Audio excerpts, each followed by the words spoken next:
Welcome to the Education, Career, and Beyond podcast. We've combined life experience with young adult drive and ambition. Are you just starting to college plan? Did you finish your education and wonder, now what? Join us in this lively discussion about the topics you need to know to create the next stage of your life's dreams, careers, finances, education, and more. Brought to you by Voice for Heroes 501c3.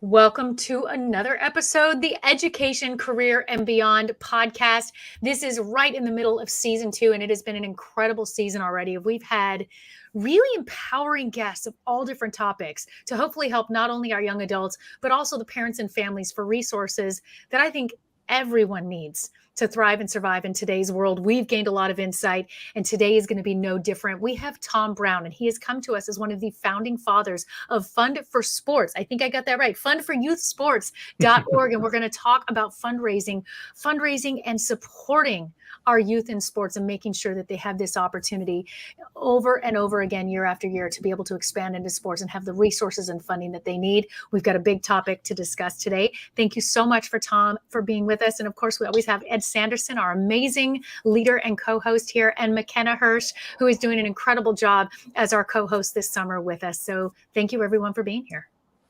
Thanks for that nice warm introduction, Amy. I don't want to talk about Tom. I want to talk more about how wonderful I am. I think we should. We're going to have a whole Wonderful Ed episode coming soon. Tom, I'm sorry. You can't be on today. We're going to talk about how amazing and wonderful That's I all am. right. Well, I'll come back next week.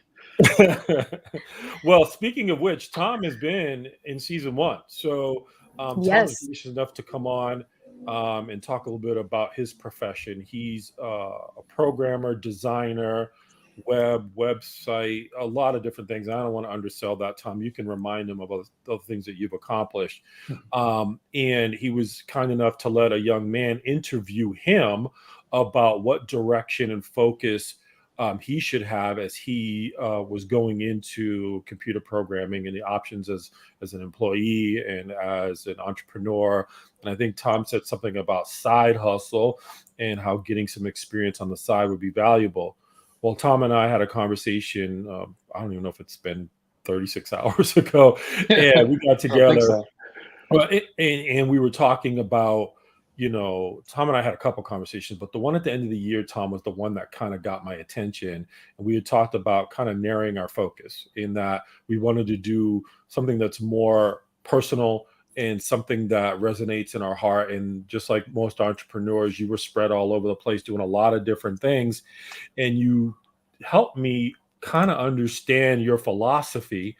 And so I thought maybe you could just take a minute and talk about, what you've done in programming, but more importantly, how this I shouldn't say it's new, because you've been working in programming for nurses that helps them put their career on the right track and documenting what they need to get occupations coming out of college in different places in the United States.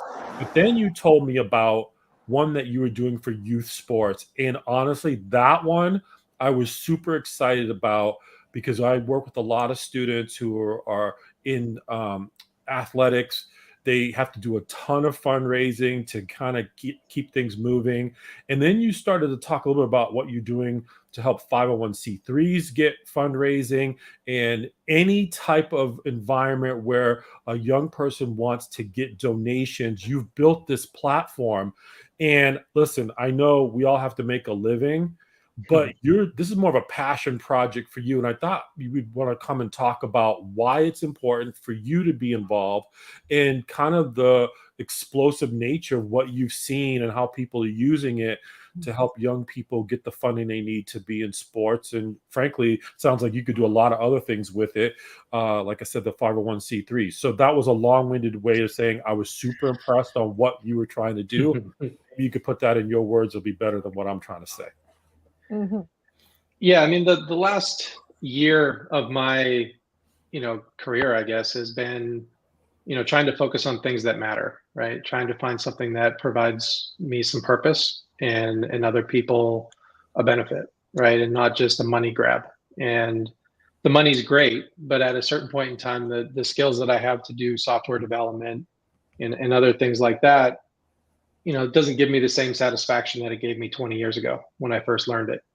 I still enjoy doing it, but I really enjoy getting, seeing the benefit that people have of it now. And doing that for a huge corporation, it's great. You get a big check, but you don't see the impact. And so I've been trying to find projects that give me that other side, give me that satisfaction of seeing the benefit of the work I'm doing and seeing how it impacts people. I was lucky enough to meet the founder of Fund Youth Sports. He's a local football coach here in Southern California. I met him just doing my normal day, right? I found some guy on Upwork that needed help. I was going to donate a few hours, and it turned into this. And he just had a passion for kids. He's a real estate agent. He has been coaching for 10 years, has probably spent $1 million of his own money flying kids around the country, buying uniforms, stands on the sideline every Saturday and tapes up legs and gets water bottles for people and is just really selfless with it. And they had tried every fundraising platform out there, and all of them would take 20 to 30% of their money, that they raised. And that money is supposed to go to the kids, right? That's supposed to provide them opportunity. And we kind of put our heads together and said, we want to make it zero. Like that's our goal, is that if grandma or grandpa or aunt and uncle, somebody donates $100, the kids should get the $100, and provide opportunity. And so I went into it thinking it was going to be a couple-month project, and a year and a half later, we, have had the platform out there for a year and 5 months. We've established a nonprofit, and we've raised close to $1 million for kids over the last year, just in kind of our initial phase. So, hopefully we can get to talk about a few of the other big projects that have spun out of that now. But it's been really amazing to just kind of see the impact and be a part of growing that from the ground up. That's fantastic. And Tom, I promise Ed will give you the space to talk about those other projects that are coming up. Nah, we're out of time. Sorry. He will. Instead of having multiple questions, now Amy have huge lead ups to one question. I do notice he's condensed that. We've worked on the multiple, and then now we're getting that longer.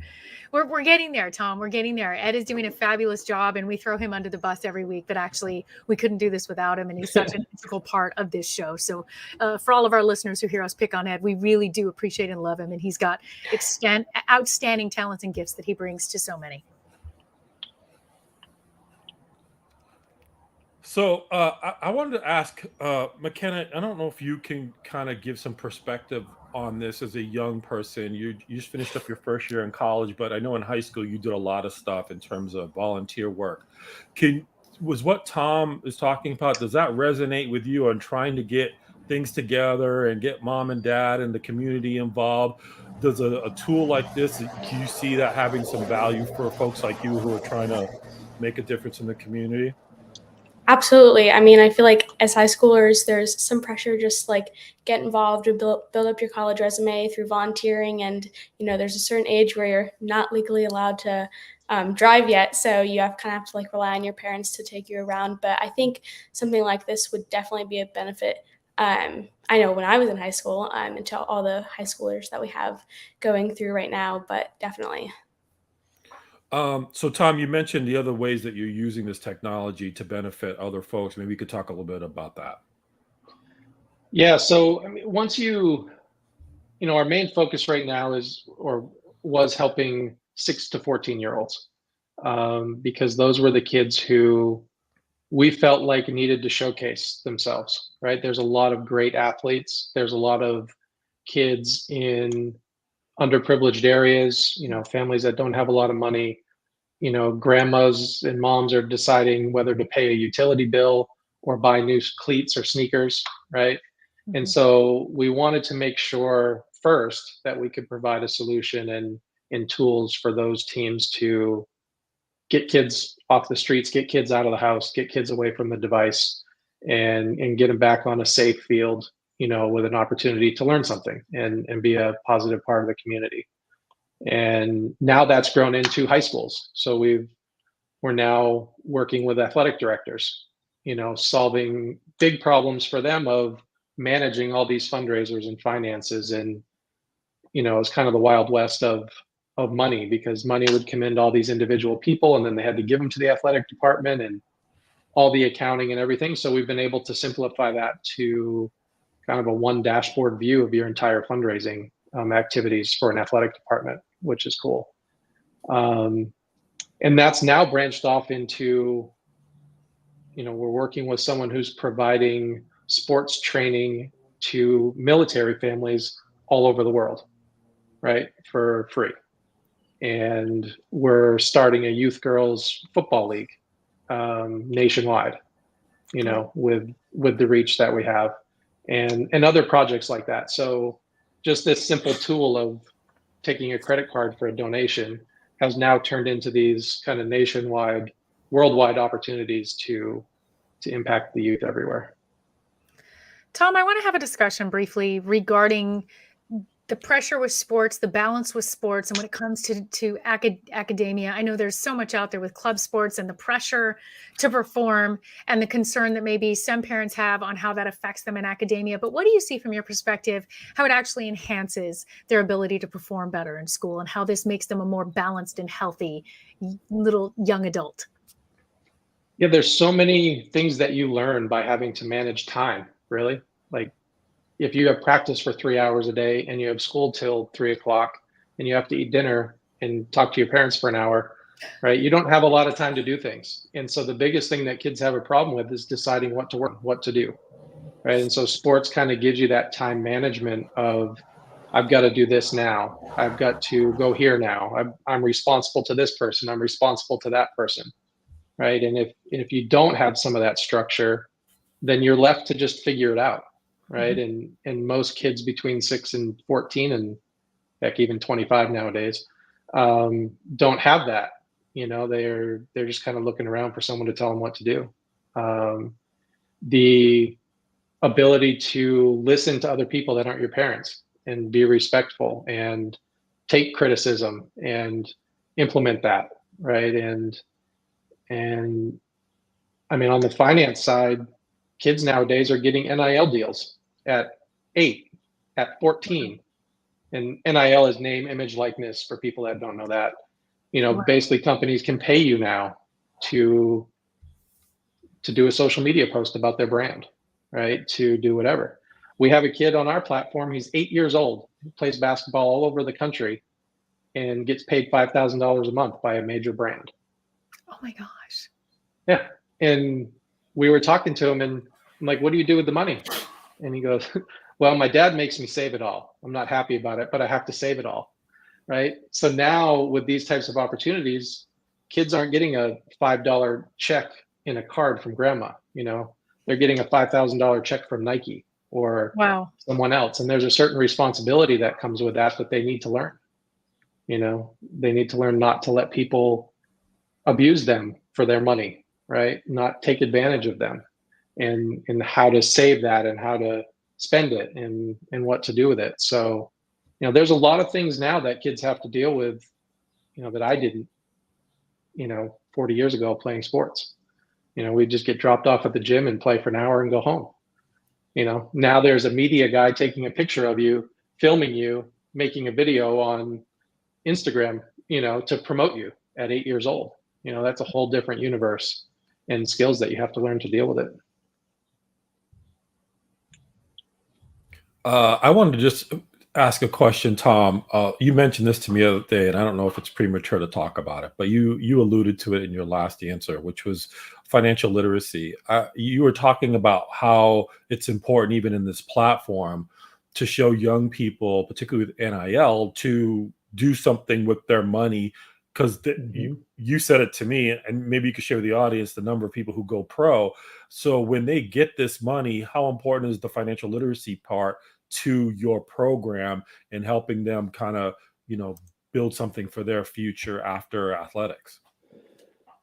It's a huge problem, quite honestly. And the founder, Matt Duell, is dealing with that right now. One of his major passions around the nonprofit is financial literacy. he has all these kids that have come from LA, Vegas to play for his team in Temecula because they win national championships every year. Well, now, since he's been there for 10 years, his first kind of batch of kids are getting into the NFL. He had, I think, 3 people were drafted this year that played for him. I won't name drop, but it was the first pick in the NFL draft this year. And these guys are calling him. They're not calling their dads, their grandpas. They're calling Matt because Matt's given them good advice over the years about what to do with their money. And so they call him and say, can you read this contract? Where do I put my money? How do I keep these people from taking my money? Right. And so he's always known that to be true, but now he wants to have a big part of this nonprofit be, how do we educate these kids from a very young age so that when they have these negotiations with people, they're not saying yes just because they don't know. They're saying yes, they're saying no, they're negotiating on themselves because they're educated about what these things mean and what they're going to do with their money. At the point of which someone's putting it in front of you is too late. You have to have planned for that long before. And some of these kids in college, they don't have bank accounts, they don't have credit cards, they haven't established any credit, and they're getting $1 million checks. Wow. And they just have no idea what to do with it. And I think the stat, I'm not positive on the stat, but most NFL players file for bankruptcy once they retire within 5 years. I've heard that. Mm-hmm.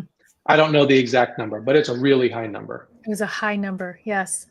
And now you have these kids that are getting paid in college who may never get to the pros to get the $1 million payday, but they're getting a couple $100,000 here, $300,000 here for NIL deals.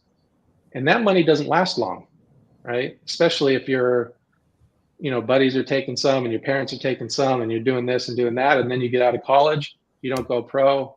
What do you have, right? That hundreds of thousands of dollars could have done some real good for you if you had some people or tools to plan and the willingness to do it. Mm-hmm. So it's, that's why we're so excited to get these kids young to be able to instill that in them and make sure it's top of mind.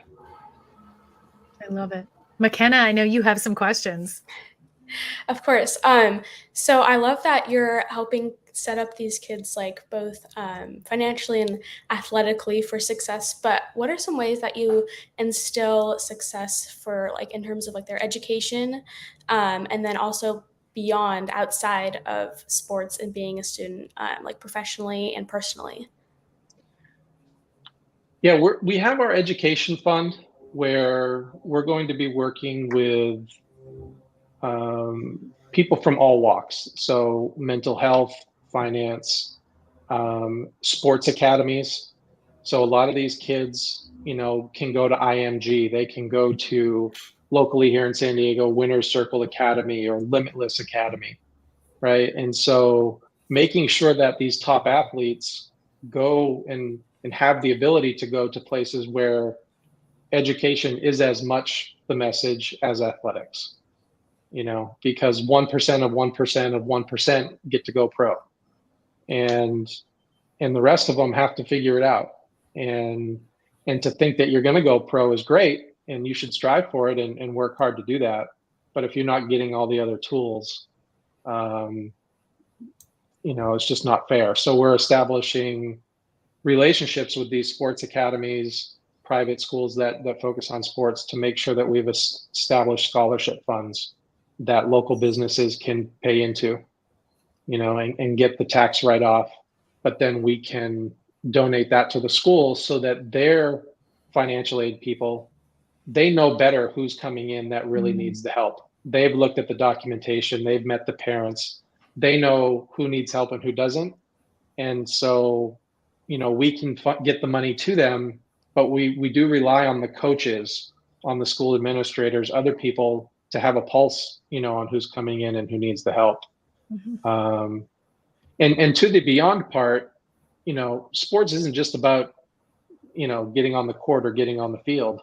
Now there's hundreds of jobs around, sports, right? You can be a media person, you can be an influencer, you can, be a coach, you can do all of these things. And so our education is just not going to be about classroom stuff, but about, how do we give you a job, give you a career in sports where you can still get the fulfillment of being around it, but you're just on a different side of it. So I was mentioning the military project that we're doing. United Sports Abroad is the company, and they provide sports training, coach training, to military bases all throughout the world. And those kids don't have the same access that we do here, right? So they go to Japan or Guam or Philippines or Germany or somewhere, and they can't just go off base and play in a pickup game. They can't go find an elite team in Las Vegas to play with. And so oftentimes when they go there for a few years, they lose the ability to keep up with their classmates, right, here in the States. And when they come back, they're a couple of years behind, but they may be 14, 15 years old, and you can't catch up. So the person who runs this, Coach Bankhead, he has done this for years and has actually have success stories of people that were on base in Japan who came back, were on the same level, were able to get the college scholarship and go to college and play the sport they loved and get the education that they need. And if they didn't have those training, mechanisms and the support system, that may not happen, right? And so to be a part of something that provides those opportunities to get that education and set yourself up for the beyond, like it's just pretty cool to have that.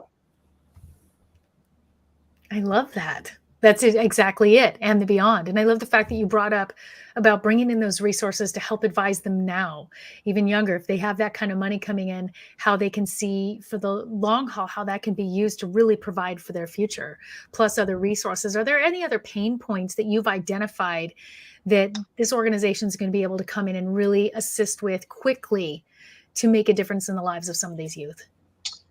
I'm going to use a broad term, but mental health.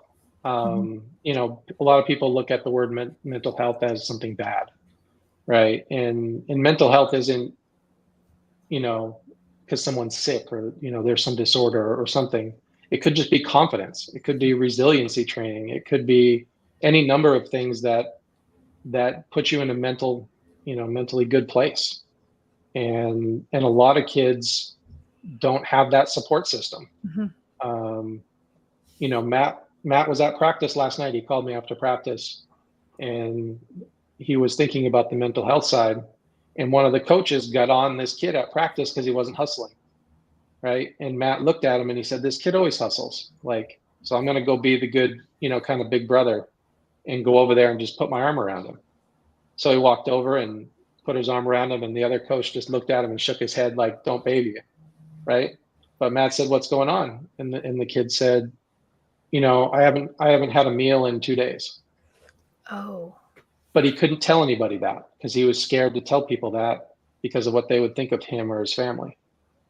And for Matt to go over and put his arm around him and and have the kid have the confidence to say that to him, Wow.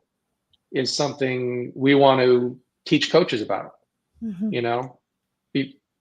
It's good sometimes to get on somebody and yell at them and give them a little motivation, but at the same time you have to be able to look at it and say, hey, does this kid need a hug today? Does this kid need a conversation? And to be in a place where they're willing to share, and so educating coaches on what to look for, Yes. when to look for it, and how to change, quite honestly, to deal with some of these kids is important and gives them tools to move forward. Powerful. Ed? Yeah, it was crazy. It's you just don't know people's story, and for a 8-year-old kid to share that, I thought was pretty cool. To have the trust in an adult to share that too. Yes. Absolutely. So Tom, I'm kind of interested in, I don't want to steer the business for you, but this seems to me that there's a lot of opportunity above and beyond the sports part of it. Where do you see this going? Like once you get this figured out, where do you see other opportunities for this to have a significant impact in young people's lives? I don't have a great answer to that because there's so much opportunity to affect what's already in front of us. Mm-hmm. That there's a lot of work to do. The world has changed a lot, and we've chosen 6 kind of heavy things to focus on. Mental health, education, nutrition, investments in fields and infrastructure, and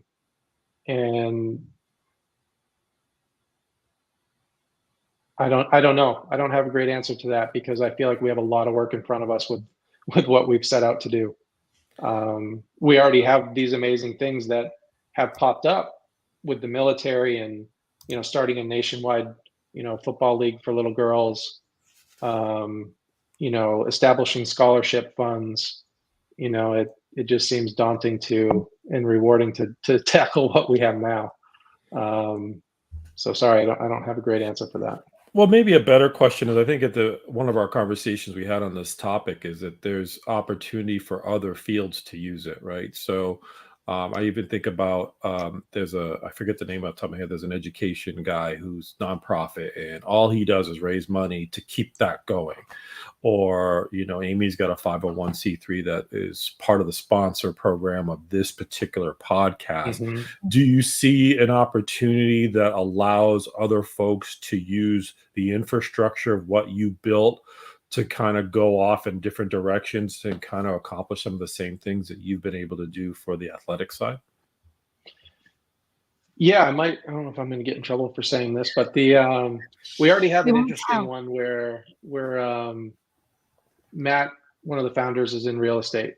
And so we're using the real estate side of his business to teach these kids how to be landlords, how to own property, how to use leverage, how to do some of those things and set themselves up to, when they're done, even college, if they have extra money, they can buy things in Airbnb them or buy properties and rent them, buy properties, fix them up and flip them. And there's ways that they can use fundraising to help do that through the nonprofit, where we can invest in properties, take the profit from those. Some of that profit goes to the people who invested. Anything above that certain amount goes back into investing in the nonprofit and doing things. So we're kind of using the skills that we all have to teach kids how to take the benefit of getting this money, and getting these opportunities that turn into revenue for them and careers for them to go into media, to go into real estate, to go into other things. So I think there's a lot of tentacles that come off of it, and my experience in software and media and things like that, and Matt's experience in real estate and other things, we just find ways to tie that back into, giving kids a skill for later on. I think the other thing, Tom, that kind of came to me, this is kind of the pay it forward opportunity too, right? So if a young man or a young woman is getting help from the nonprofit to getting all these tools and resources, they can use that moving forward to help the next generation. I know a lot of these athletes get back involved in the community. This is another thing that they can pay forward, as even if they don't become rich professional athletes, it's just something they can do to help these young people grow. This is what I love about what you're doing, is it has an impact beyond just the kid who needs money to go play. Right.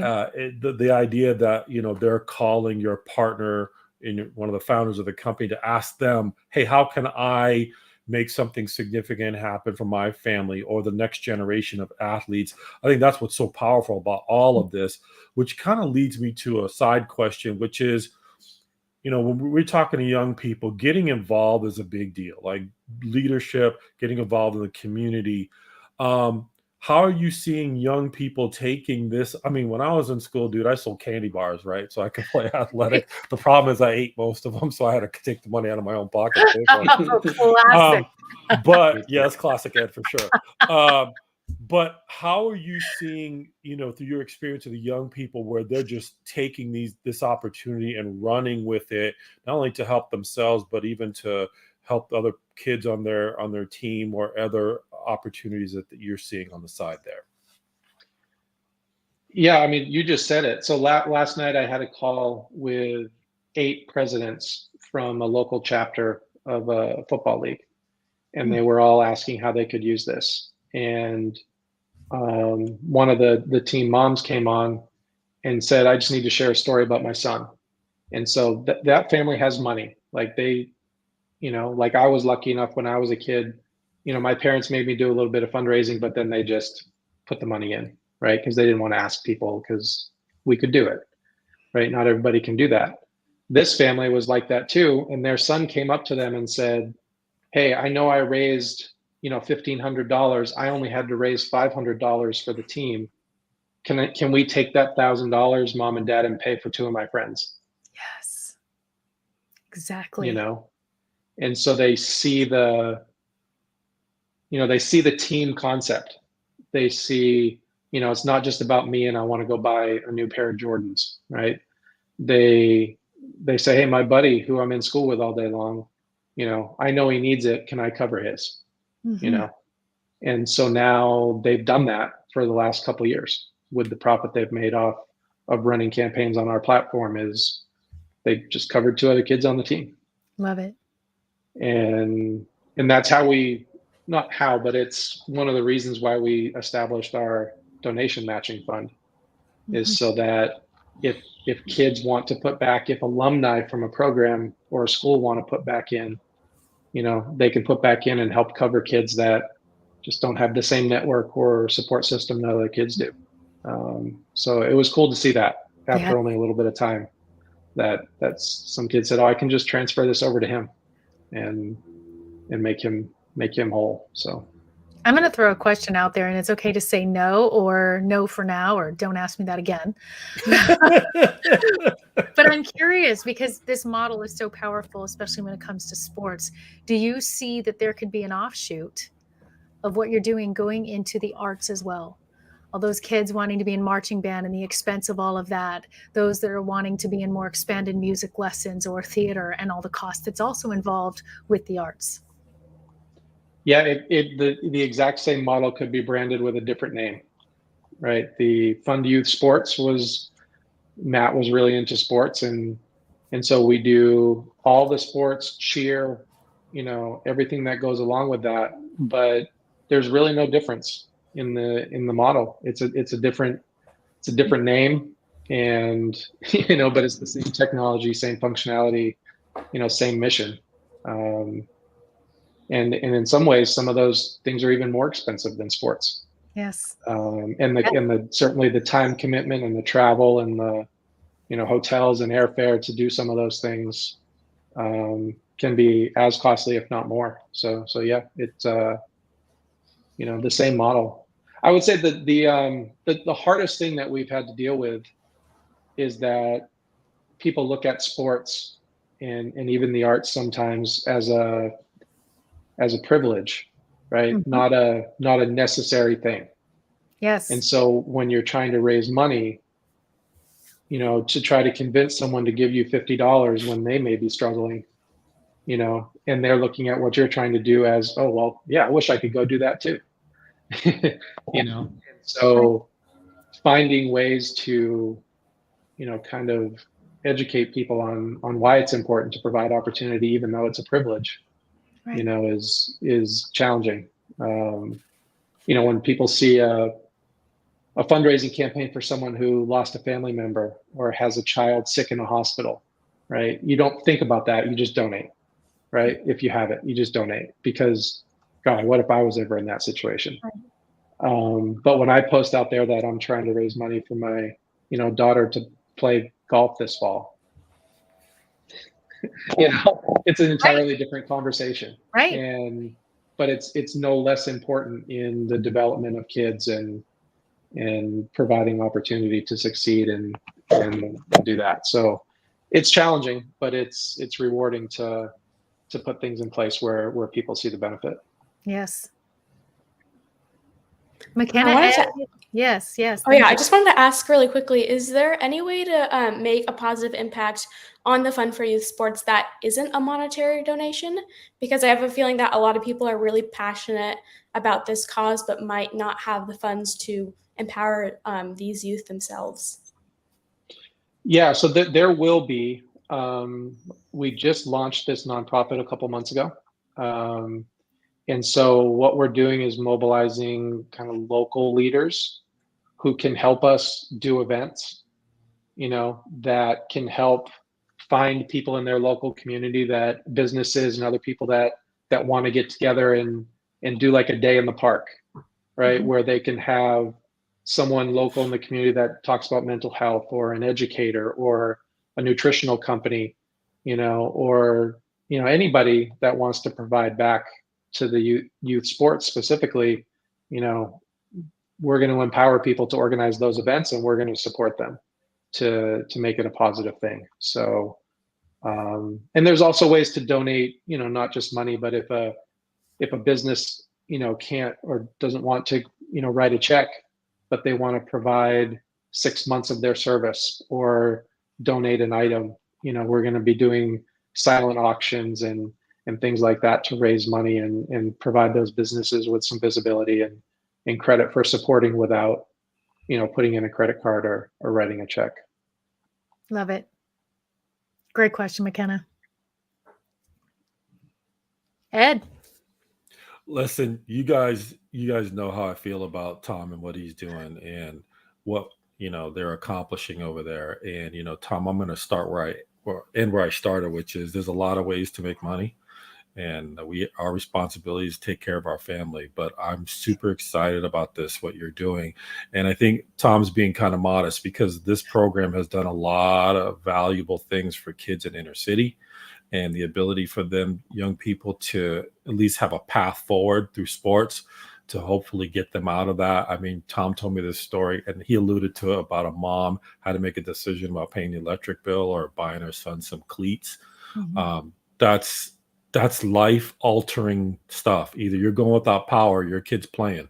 So those are the types of things that, this organization is really trying to wrap their arms around. And like Tom said, there's a lot of stuff to be done and doing, but I love it, Tom. I'm super excited for you and what you guys are able to accomplish. And I'm kind of like Amy, is like, there's a lot of different ways to make this come into focus for other people in the arts or in, even like I said, 501c3s that are trying to raise money and don't have the structure to put that together.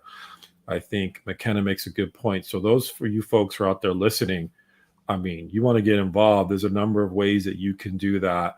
I'm sure the to-do list that Tom has is pretty extensive, but if you've got some thoughts, ideas, ways to make an impact in young people's lives the way they are, reach out to Tom, have a conversation with him, and see if you're motivated to do so. I love it. If you guys, any last minute questions or thoughts before we get out of this very important interview? No, just so thankful, Tom. Thank you for all the work behind the scenes that I know it takes to put together something like this, let alone get it launched and to bring it to us here today. I mean, I love a shiny new 501c3, so this was really fun. to have a chance to really showcase that today and be here and say we are going to continue to support you in this. We will bring you back to talk about updates. And we here at the Education Career and Beyond are all about this and are here to support you all the way through with any resources that we have as well. I appreciate the time today and letting me share this story. I'm completely generous in donating Amy's time. So whatever you need, Tom. Is so good with that too. Really top. Listen, this was one of the best. Tom's been very generous with his time on a number of different fronts. So I'm glad that we could give the folks out there something exciting to hear about what his team is doing. As usual, if you like what you've heard, you can reach out to our guest, Tom Brown, and chat with them about that. And if you know anybody who would benefit, just, pass it on and like it and share what we're trying to do with folks out there. The more people hear about it, the more benefits that they can receive from the information we distill on a weekly basis. So for my co-hosts, McKenna, Amy, and myself, this is the Education, Career, and Beyond podcast.